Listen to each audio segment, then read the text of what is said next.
Grow your practice, grow your wealth, grow your impact. Find out how to spend less time in the dental chair and more time on the things you love. Welcome to the Dental Wealth Podcast. Glad to have you back for another episode. So many of these episodes, I think I start off by saying thank you, but I really truly mean it. I mean, I see the numbers going up, and so I really do appreciate you listening to these episodes, sharing it, liking it, and just as enthusiastic as I am. Once again, I have Matthew in the studio. Yeah, episode 90. Is that where we're at? Yeah, we're getting close to the century or to the 100 mark. No, we should do like something special. We should give something away to like a listener. At 100, like do some balloons. I'm a quick start, so you never know. Like you should be listening to every episode. You never know. I'll just give something really awesome away or something, right? I mean, that's kind of my MO. I'm sure Lauren will give us a call. I know you'll be like, Eric said that he would do this. We're in trouble. Well, good. We're close. I got to figure out what I'm gonna do for the century mark. That's got to be pretty important. We got to start thinking about that now. It comes pretty quick. All right, well, let's talk about today. So we started mentioning a conversation last time that I'm intrigued by. And it's one of the things where I've mentioned this before, but I want to give this example again because I don't think people truly believe me when I say it. Mm-hmm. And it's such a key to growth and success. And it's this idea of growth attracts talents. So you and I were talking about this before. It was at the very end of the last podcast for you guys listening in. If you weren't tuned in last time, it was a concept that we were wrapping up when we were talking about the hierarchy of multiple locations. So it's an interesting concept. I mean, growth attracts talent. Well, let's unwind that, right? Yeah. What does growth attract talent means? Okay. So one of the things that I tell people is this. There is an organizational ceiling. And so what that means is that your organization is capped by some things. Mm-hmm. Number one limit is mindset. That's the number one limit. The number one limit to your organization's growth is your mindset.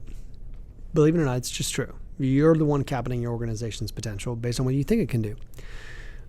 And based on what you're willing to do, maybe mental fortitude. And then there's another one which has to do with talent. And then there's capital and time, and so some things, but we look at organizational ceiling and we say, look, let's talk about team for a moment. When you go to move your organizational ceiling, what ends up happening is that like people that were content, once contented people, are now pushed off their stools. Yes. And it's like in this organization, we're now going to grow. By the way, this is what happens when consultants come in. Is like this person will say it will never work, right? It's never work. Right. There'll be multiple people. It's never going to work. I don't know what you're talking about. And the reason why is you're pushing them off their stool. Yep. I tell people, like, if you want to have a great office, understand some people are going to quit. Yep. And by the way, some of your great people are going to quit eventually if you keep pushing the needle. Because even the greatest person that you have right now on your team is going to quit if you keep pushing the needle, right? Because now, it's not necessarily a bad thing. You'll just bring in people that are more growth-oriented. That's what happens.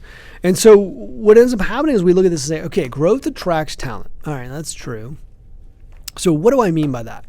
So organizational ceiling is we bust through, either you get frustrated when you get pushed off that stool, or you get excited and grow, right? Now, what ends up happening is doctors tend to not push, because there's the other side of this too, that when doctors don't move the organizational ceiling, so they don't take on the second location, they don't add the opportunities, there's no leadership potential.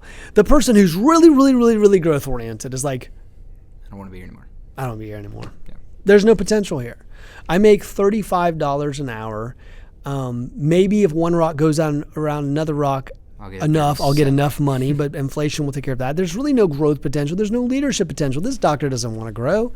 He's open up 4 days a week, doesn't even believe in opening up this business, or she doesn't believe in opening up this business. There's no potential for me to become anything else here. There's no leadership potential. I can't grow my career here. And so that person looks in and goes, I'm out of here. Yeah, I'm done. Now, by the way, when they left your organization if you didn't grow. They just lied to you. Yeah. They told you it was because their husband had gotten a new job. It wasn't immediate either. They had been thinking about it. That's right. It wasn't like, I just got this random call and I was completely blindsided. People don't like confrontation. So like when they leave and they tell you it's something else, they're lying to you. Like, I just want to be closer to home.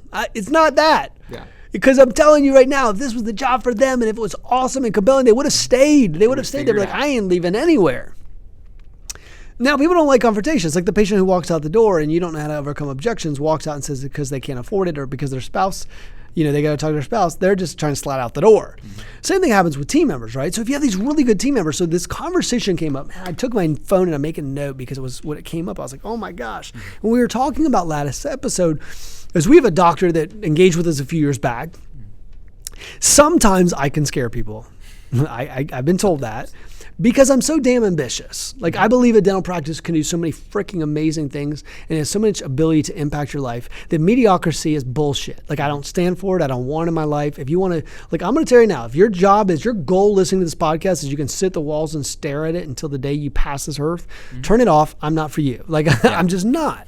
Look, I want you to be able to have all the money to be able to do the things you want, come and go as you want.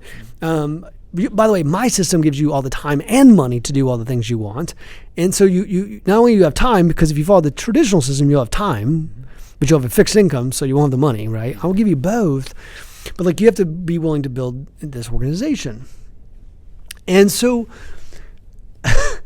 get off on a tangent. And I think that, to touch on that a little bit, I think it's because you've seen it, the power of a practice so many times. When I have phone calls, I'm like, I always explain to them, Eric has seen this, like I've seen it with my own eyes. Like I see what a dental practice can do. If you only knew what it could do, it completely change your life. It's just like in sports too. When someone gets a taste or they see what it takes, like you always see a superstar leave a team.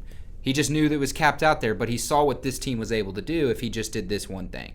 So if you look at it from that standpoint, is if you've seen it and you've been in an organization where you've seen it happen or you've seen it from your own personal experiences, you've seen the success on the other end, it changes you. Yeah. And it makes you more ambitious. Yeah, I agree. I mean, when you see the results, then it, right? Because it's a great point, Matthew. I mean, when you see the results, then you're like, come on, guys, it's over here. It's trust me, it's on the other side over here. You just got to be willing to do the work. So we're off on a tangent. We'll pull it back into the original story. It never happens. Some doctors are like, where's he going with this? So anyhow, I scared this doctor because he didn't want to grow. He ultimately decided, he was not going to build legacy and impact and all those things. He paid off all his debt. He got the things he wanted to, and then he was like, okay. Yeah, I mean, by the way, I think that's fair. You know what? That's probably fair. I'm probably too tough on that. Like, he got what he wanted.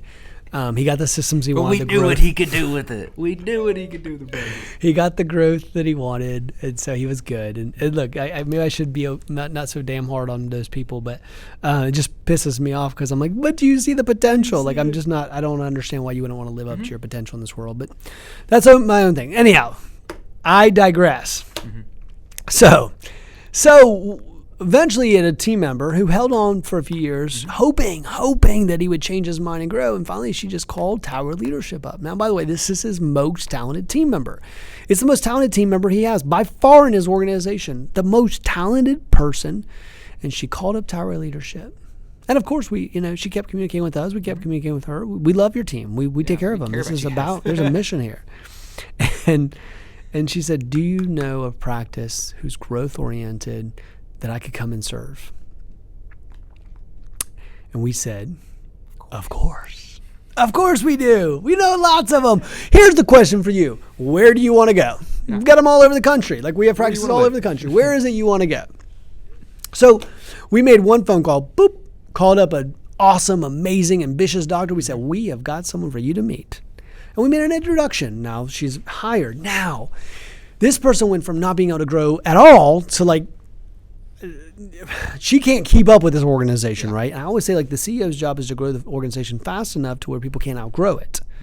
Say that again. The CEO's job is to grow the organization fast enough that people can't outgrow it. If your current talent's outgrowing you, then you need to grow the organization quicker. It's a big sign. Now, this person leaves, and then they're going to move to a thriving, awesome, amazing, ambitious practice.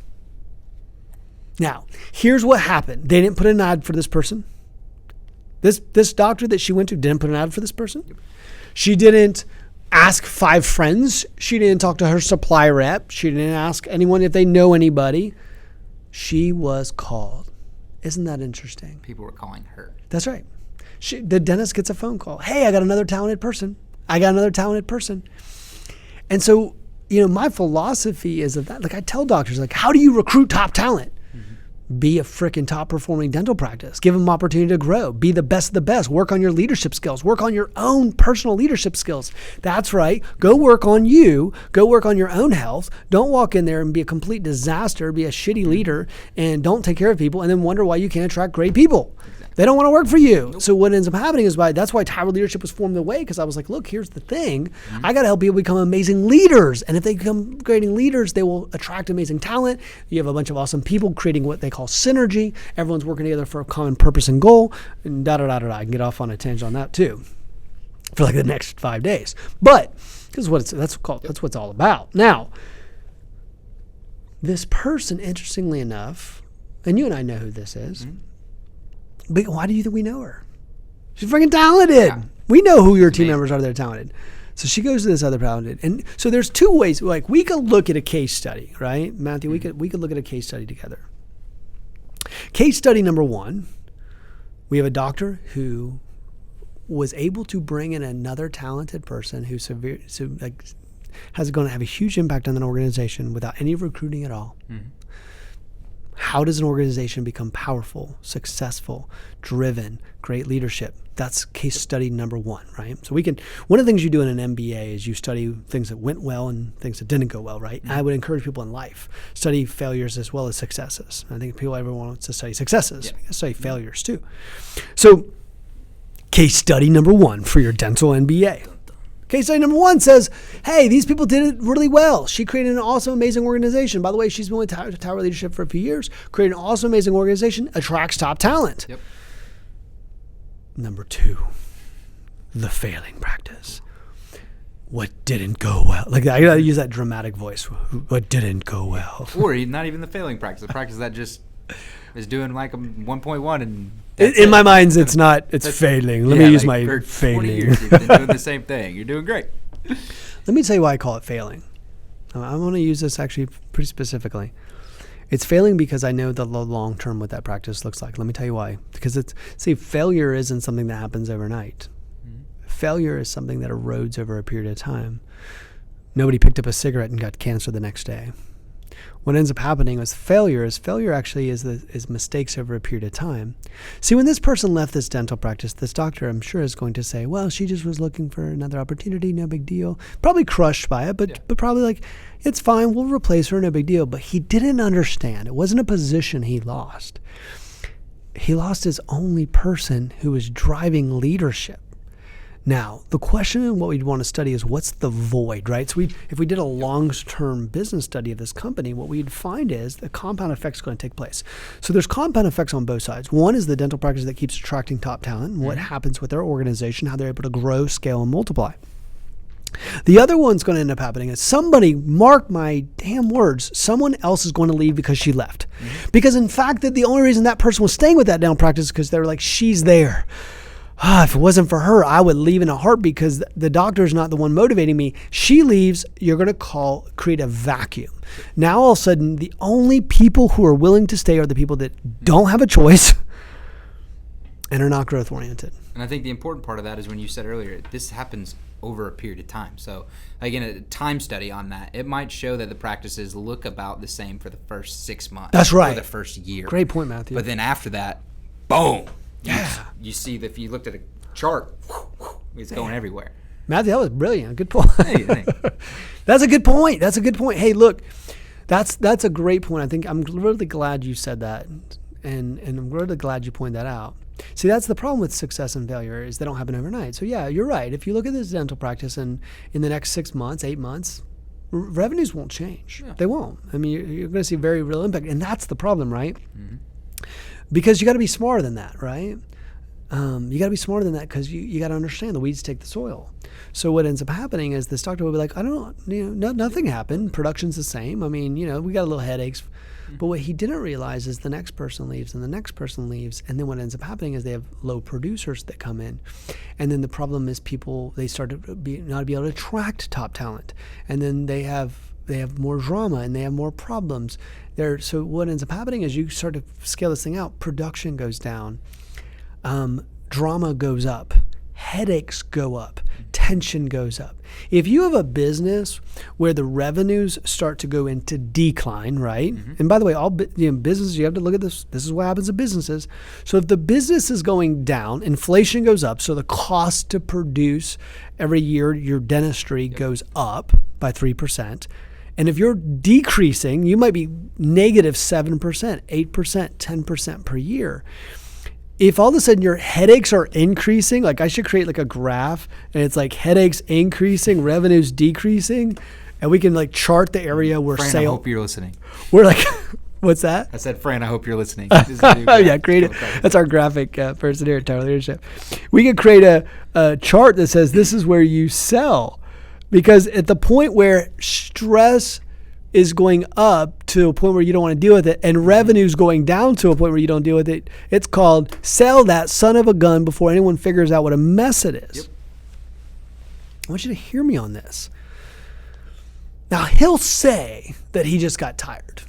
He'll say that, it's just about that time for me to hang up the handpiece. Tired of being in the chair. I just feel like retirement. It's just time. Bullshit. That's not why he pulled back. If he had a scalable system that was growing and had a leadership team and awesome, amazing leaders, and his income was going up every year and his stress was going down, because think about this. What's the opposite of that? What if revenues are going up? If revenues on the same time are going up and stress is going down, that pushes that sale point to like a whole different place, right? Because now we're like, I don't want to sell this thing. My stress is low. My revenues are high. I'm going to keep it. So I would argue that he doesn't sell that practice, or she doesn't sell that practice for a long period of time. Because if we can actually push that point, then we can push off the sale. And that's really the key of this whole thing. So the weeds take the soil. And that's where the mistake happens. Now, where does that mistake happen? Someone says, well, my wife just woke up and wanted to leave me, or I just gained 120 pounds overnight. Right, I gained weight overnight, or it was a small leak. It was a slow leak over a period of time. Well, here's the great news. Listen to this podcast. Success is the same damn thing. It's day in, day out, doing the discipline and doing the work and putting in the leadership, building out the teams, doing all the things you have to do every single day. Now, here's the problem with success too. It doesn't happen overnight. So you don't get to go to the gym today and be like, now I look amazing. Now we want it, don't we? We do. We want the pill, right? We want the pill that we can just take and success happens overnight. And people will sell you that pill. It's called a poison pill. It's like a lie, right? It's just taking your money. Because it's a lie, because the truth is it's over a period of time. Yep. Anything worth having is worth building, right? Anything worth having is worth putting the effort in. So this doctor, let's take Dr. A again, the successful doctor. Well, this doctor has put in years. She's built out the systems. She's built out the leadership teams. She's dealt with the turnover. She's improved the location. She's doing all the day-to-day things that day didn't seem like they did anything. That conversation didn't seem like it impacted anyone. But then she wakes up and she's got 4, 5, 6 locations. And she's got an amazing team. She's having an amazing impact on her family and her team and community. She's got more income than she's ever realized that she could possibly have. Life's amazing, and it's because of what she did every single day. Success and failure are not events. They happen over a period of time by decisions you make. If you decide you don't want to grow your practice and think, well, I'm only affecting the growth, not true. Not true. By not getting the right people, it's like not investing in the right talent, by the way. If you don't invest in the right talent and bring in the right people, if you keep getting the cheapest person in the marketplace, go try to create an NBA team or a Major League Baseball team or an NFL team with that approach. And say, well, I'm going to get the cheapest people out there. Look, if you're a top talented person, you want to go work top talented. Look, this happens in sports. It happens in everything in life. We want to work with the top talented people. Do you think that that Rafael Nadal just won the French Open? Do you think that he's like, well, I'll get the worst coach in all of tennis? No, he's like, that's what we do. Now, I don't know his coaching, but I'm just saying when you're top person, when you're the top in any field, you're looking for people who can help you grow. Teams work better than individuals. It's a fact. And whether it's a coaching relationship, whether it's a consulting relationship, whether it's employee, employer, whatever happens, that's still that relationship's so key. So I want you to write as you're listening to this podcast. Growth attracts talent. And I think that's the point I'm trying to get across. Yeah. Thoughts, Matthew? I mean, I think of it if just to give people an analogy on like a sports team. So you see when, say, football, for example, you'll see early on in somebody's career when they have a lot of success, okay, they start chasing the paycheck, okay, but then they become really frustrated with that organization if they're not successful. So that's why you'll see, on their second contract or the third contract, they join an organization that is a successful organization, but they take a pay cut. It's because they know with the success that organization is who they belong to, is a successful organization that's going to take them and push them and move them up. So that's just an analogy I thought of in my head. Was I see that a lot in sports. I mean, I follow a lot of sports, and that conversation always comes up is when somebody reaches that like 32 mark in sports, instead of they got the last paycheck, so now let's go to an organization that's actually going to win if the other organization wasn't. Dwight Howard. Exactly. I mean, if you guys don't know who Dwight Howard is, Dwight Howard's a guy who came out and his mouth was bigger and his ego was bigger, right? He came out and he had huge success at first, but because of his attitude, he wasn't attracting, right? He kept getting kicked out of teams. And nobody wanted him. Nobody wanted him. Nobody wanted him, and nobody wanted to play with him. And because talented people wanted to hang with talented people, humble people want to hang out with humble people. Yep. And people said, we don't want this bozo on our team. We don't care how talented he is, because the truth is we want to hang out with successful, driven, awesome people that are all about the team. He didn't care about the team. It was all about him. So finally, after he's beaten down, nobody wants this player. If you don't know his story, he started with the Orlando Magic, and he went from every franchise, I think, in the NBA. Yep. Nobody ended up wanting him. So finally, last year, and this is a three-time, for those of you who don't know, it's three-time defensive all-team player. Like he's impressive. He's an impressive player. But nobody wanted him. But nobody wanted him. Isn't that interesting? Works in every. This is what always mystifies me, why people can't see this and they don't see it in a dental practice. So let's talk about what happened with Dwight Howard. Dwight Howard just won a championship. So Dwight Howard, humbled. Nobody wants him. Nobody will pay him. Nobody will give him a contract. He finally says to the LA Lakers, I'll do anything you want. Yep. Whatever you want me to do. Team-friendly contract. Just get me in the organization. Just let me be around winners. I'm humbled. I've got nothing left. I have a joke of a career. I can't walk away with my head held high. Nobody wants to be around me. I want to help. If you want to bench me, bench me. If you want to use me, use me. I want to be part of your organization. And on that token, they said, come on in. Humble attracts humble. By the way, talent attracts talented. They always knew he was talented. Yep. It just wasn't humble. We say we want people that are humble, hungry, and smart, and he just wasn't. He was hungry. Yeah. I would argue he's not emotional smart either. Yeah. But he became that. Yeah. And then this year, if you watch him on the LA Lakers, any of you sports fans out there, he was that guy. Yeah. And people love working with him. He looked like his old self, and he was smiling. I saw him after the trophy was given, and he's in this amazing mental state because he knows what he went through. Now, unfortunately, he went through a hard, difficult part of the process to finally get to the place he needed to be. But it did attract talent. The Lakers organization attract talent. And in fact, I would argue one of the reasons why Dwight Howard ended up at the LA Lakers is because of LeBron James. And Anthony Davis. Davis. Humble guys. Teams looking for him. And look, I mean, you can argue that, they're talented, but the truth is Anthony Davis, now we're getting to basketball. Some of you, I lost you like 5 minutes ago when I started talking about basketball. Don't let me lose you. Matthew and I are sports guys. We'll be here. This will turn into the Atlanta 98.9 radio show or something. We don't want to lose you, okay? Don't let me lose you. Okay. Oh my gosh, we just turned this into like a sports show or something. All right, let's growing. So they attracted the top talent. Yeah, they attracted the top talent. Okay, so look, here's we'll start pulling out like old records and stuff, irrelevant to the conversation. But Matthew and I will love this conversation. Some of you listening will also actually like it too. Tune into our next podcast for the sports show. Yeah. But it's funny, but it's the same thing for your dental practice. I mean, yeah, of course. If you're growing you're having a successful business, people are going to notice. The top talented people are going to want to come in. They are. They're going to start knocking on the door. I mean, that's what's going to happen. That's any business too. I mean, that's just not dental practice. That's any business. But it doesn't happen overnight. Yeah. And you got to be willing to put in the hard work. And that's, when people started Tower Leadership, one of the things I started doing, I remember when I first started, everybody wanted me to tell them that like overnight they'd be a success.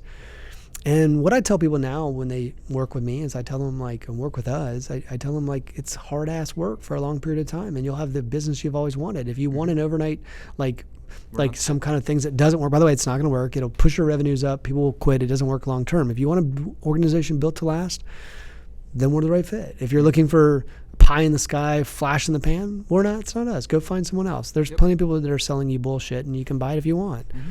And that's not a pitch for Tower Leadership. It's just to say it's really about the philosophy and the philosophy of this podcast and the philosophy of success. Mm-hmm. And you don't take my word for it. Go study it. Look, this doctor is going to put himself in a decline. I will tell you, his practice will be gone within the next 3 to 5 years. He's gone. He just put it. Yep. That was my clock. Oh, that wasn't very good. That was like tick, tick, tick, tick, tick. Yeah, great job. Great sound effect. So, like, he just put a clock on his business. He did. He put a clock on his business. Like, he just, as soon as that person left, the clock started ticking. I know that. He doesn't. Yep. The clock's ticking. And ultimately speaking, it'll be gone within a matter of years. He just didn't realize that. And it's because he stopped having the organization that would attract and maintain talent.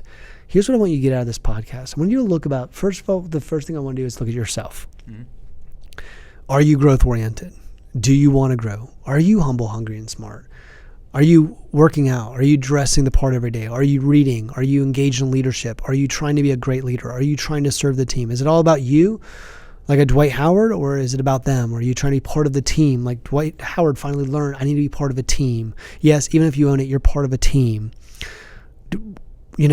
First, hey, I've got to be the person that people want to follow. If I want growth-oriented people, then I need to be growth-oriented. If I want people to come to my dental practice that are in shape, I need to be in shape. Mm-hmm. I recently was at a medical practice and literally every single person was heavily overweight. Now, I'm not trying to make fun of people that are heavily overweight, and that's not the context I want you to hear me. But the doctor was heavily overweight. And I thought, well, of course. Of course he attracts people that are heavily overweight because he is. So, am I creating the atmosphere to create the right type of people, the people that are coming into my organization? Or am I attracting growth-oriented people that want to lead, that want to impact their communities, that are not all about them, but they're about team? We don't want to recruit Dwight Howards or the first version of Dwight. We want the people that want to be part of a team, want to help people grow. And if we build the organization and systems around that, what you find is over time you wake up and you're like, man, this thing is great. Like, I love my business. It's exploding. We're going from location to location to location to location. And I can't even stop it from growing because the amount of talent and the growth-oriented people, like, they won't let it stop. They won't let it stop growing and building and creating. And that's what I want for you. And I want for every single person listening to this podcast. I was thinking as I'm talking, I'm literally thinking like, I got to make sure that Matthew sees me as the same person, right? It's like this constant thing we're constantly doing. We have to do it every day. By the way, there's going to be days where you slip. There's going to be days where you slip. We all slip. We all fall. I wish the path to success, I was thinking about this the other day, the path to success is not a straight line. It's not. Entrepreneurship is not a straight line. Right? Losing weight is not a straight line. Everybody knows you do well, and then you drop, and then you eat that one Thanksgiving dinner, and then you go back up again, and then you go back. Look, it moves in a positive direction. Success is the same way. You're not going to be perfect. This journey is not a journey of perfection. But you got to be growing. You got to be getting better. You got to be willing to get better. You got to be willing to put in the work in. And if you do that, then you'll attract people that are humble, hungry, and smart that want to put in the work. So make sure you're focusing on that. I'm telling you, everybody wants to see the keys. Eric, one of the things I'm really great at, and we're really great at, is building multi-location. We have a lot of multi-location come to us, and then they want to grow multi-location, and so we attract a lot of those people. And it's interesting because they're like, so what's the formula? I'm giving you some of the formula on this podcast, which is, understanding, like, if you're going to build a scalable organization, if you want to go multi-location, if you truly want to go from, one location to possibly 10 or plus locations, you've got to be able to build this thing out that attracts talent. Because I'm telling you right now, talent is the most difficult part of this equation. Look, there's a reason why staffing companies, I think one of the wealthiest people I've ever met in my entire life, own a staffing company. Because finding good people is hard, but you make it a lot easier. One of the greatest hacks to finding top talent is to be top talent.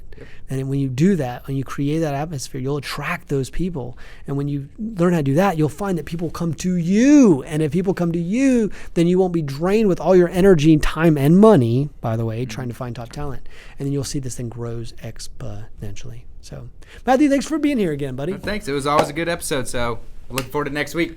Look forward to next week. Thanks for tuning in. Hey, one of the things I'm going to tell you, I keep reminding you guys of this, and I want you to keep doing this. Why? Because I'm passionate about the work we do. Listen, call a friend if you haven't done it. I've now said it to you. If you listen to this podcast regularly, I've probably said it to you 242 times. Call a friend, share this information, talk about the concepts, challenge each other. How are we doing this? How are we not doing this? What are the ways we've done this? Did I lose top talent? Can I attract top talent? What are the things I'm doing in my organization? How do I grow as a leader? All these things, like what amazing conversations. The science is in. Teams grow faster than individuals. If you want to take this information and truly make it stick, by the way, like I said, you hear it once. If you go watch the YouTube version too, you hear it twice, which I would encourage you to do, because seeing someone's face actually, believe it or not, creates emotion and actually will make it stick. Then explaining it to another person, hear it 3 times, and then you go through the concepts together, they'll make it stick. And you'll get excited, which will make the emotion stick. And then you guys can talk through that, and then you can create an action plan. You can put this stuff in place, and all it costs you is time, and not even that much time. So look, I know the value in this time is there, so make sure if you're going to listen to a podcast like this, be growth oriented. Call a friend, listen to it together. You 2, you 3, you 8. Listen to this podcast together, discuss it together, share it together, and then create an action plan. Thanks for being here. We'll see you next time.